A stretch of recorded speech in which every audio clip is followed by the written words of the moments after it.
तिलक लगाओ, पाकर जन्म यहाँ इतराओ, सारी बला मिटाती है। स्वर्ग के सुख पर भारी आपन अवध के माटी है। स्वर्ग के सुख पर भारी आपन अवध के माटी है।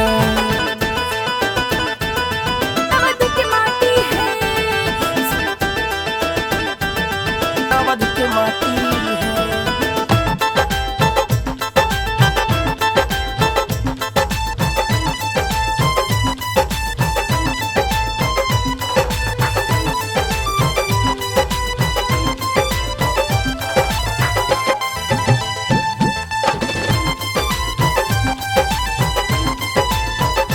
बसते धरा पे अति सुख धाम, पहला अवध दरस विश्राम। दादी मुझे बताती है, स्वर्ग के सुख पर भारी आपन अवध के माटी है।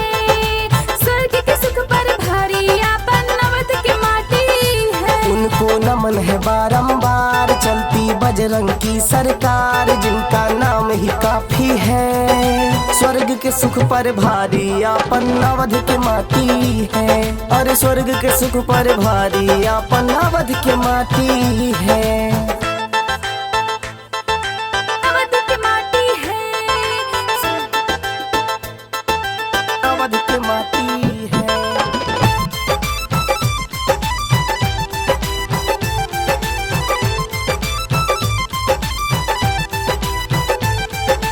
अवध की माटी है। अवध के माटी है। जिनमें मगन हुआ गड़गड़ मेरे प्यारे वो रघुवर, अखियां दरस को प्यासी है। स्वर्ग के सुख पर भारी आपन अवध के माटी है।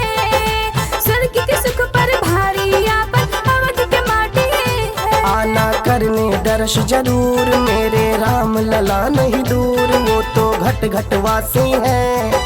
स्वर्ग के सुख पर भारी आपन अवध के माटी है। स्वर्ग के सुख पर भारी आपन अवध के माटी है।